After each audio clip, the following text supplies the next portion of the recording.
मेरे पास अक्सर ज्योतिषीय परामर्श के लिए लोग आते हैं तो अपने दुखों की चर्चा करते हैं और दुखों के समाधान के लिए आते हैं। मैं उनसे कहता हूँ कि भाई, जो दुख आपने भोग लिए उनके बारे में क्यों दुखी हो रहे हो, और जो अभी आपके पास में दुख है, मान लो ये प्रारब्ध जनित दुख है, कट जाएंगे। चिंता करनी है तो आने वाले दुखों की करो ना। योग शास्त्र में कहा भी यही गया है, हेयम दुखम अनागतम, आने वाला हर दुख त्यागने योग्य है।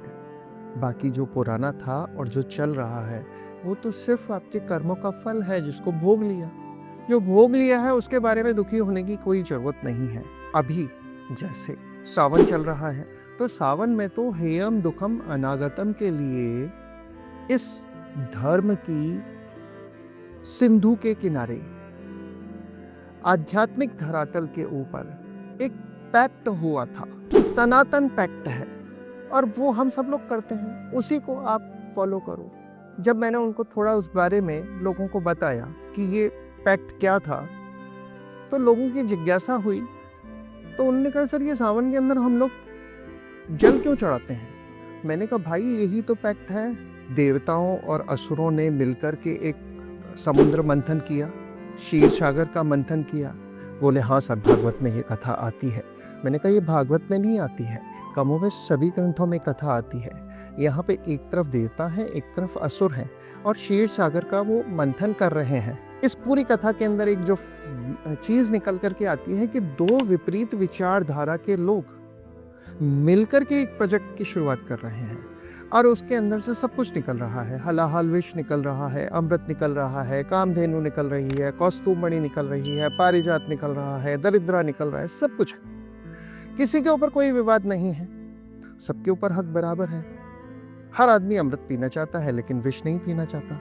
हलाहल को कोई नहीं पान करना चाहता, लेकिन हलाहल सबसे पहले निकला है। यानी कि जब आप किसी प्रोजेक्ट को एग्जीक्यूट कर रहे होते हैं तो उसमें सबसे पहले एडवर्स कंडीशन सी निकल करके आती है। उस विष का निराकरण कैसे किया जाए? दरिद्रा के लिए तो चलो विष्णु भगवान ने केले में वास कर दिया तो उसका निराकरण हो गया, लेकिन विष का पान कैसे कौन करेगा भाई? विष को तो कोई लेना ही नहीं चाहता है।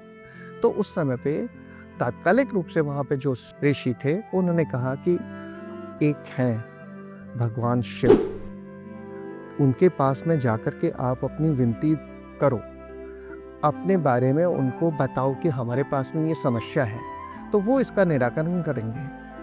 सब लोग भगवान शिव के पास में जाते हैं। सीधे सीधे उन्होंने यही कहा कि प्रभु आप हमारे ये विष है इसको पान कर दो ताकि इस सृष्टि का कल्याण हो। भगवान शिव ने अपनी अर्धांगिनी पार्वती जी की तरफ देखा। पार्वती को पता था ये आदिनाथ है, ये विश्वनाथ है, ये कुछ न कुछ हल निकालेंगे ही, और उन्होंने उनको परमिशन दे दी, अनुमति दे दी। भगवान शिव ने विष का पान किया और उसको कंठस्थ किया, उदरस्थ नहीं होने दिया, कंठस्थ किया। क्योंकि विष की अपनी एक अलग महिमा है, हलाहल की भी अपनी महिमा है। शिव के शरीर से आग निकलने लगी। उनका शरीर से जब अग्नि निकल रही थी तो वहीं उपस्थित ऋषियों ने सबको बोला कि अरे देवताओं, अरे असुरों, अरे मनुष्यों, तुम लोगों के कल्याण के लिए भगवान शिव ने विष का पान किया है, इनका शरीर जल रहा है, तुम कम से कम इतना तो कर सकते हो कि इस जलते हुए शरीर के ऊपर पानी डालो। तो जिसके पास जैसा हुआ वह भगवान शिव के पर जल डालने लगे। जिस रूप में जो उस समय उनके पास उपलब्ध संसाधन थे, उन संसाधनों का उपयोग करते हुए उन्होंने जल डालना शुरू किया। भगवान शिव की शरीर की ज्वाला शांत हुई, अग्नि शांत हुई, और भगवान प्रसन्न हुए और उन्होंने कहा कि तुमने मेरे ऊपर जल डाला, यानी कि जल से अभिषेक किया, मेरे शरीर की अग्नि शांत हुई, मैं प्रसन्न हुआ, और जो मेरे शरीर के ऊपर जल से अभिषेक करेगा, जल डालेगा, उसके सभी दुख दर्द में दूर करता रहूंगा।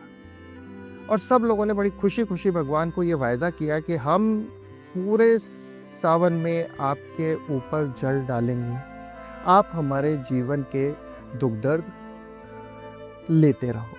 तो धर्म के धरातल के ऊपर, आध्यात्मिक स्तर के ऊपर पहला संधि है जो परम शिव और हाँ सभी लोगों के बीच में हुआ कि आप हमारे जीवन का विषपान करो, हम आपके ऊपर जल डालेंगे। और भगवान शिव ने कहा तथास्तु, मैं तुम्हारे जीवन का विष पीता रहूंगा तो मेरे ऊपर जल डालते रहो। तो यानी कि आने वाले हर दुख को त्यागने के लिए आपको बहुत ही साधारण सा तरीका बताया है कि भगवान शिव के ऊपर जल डालिए, यहीं से आपकी दुखों की क्लींजिंग होने वाली है।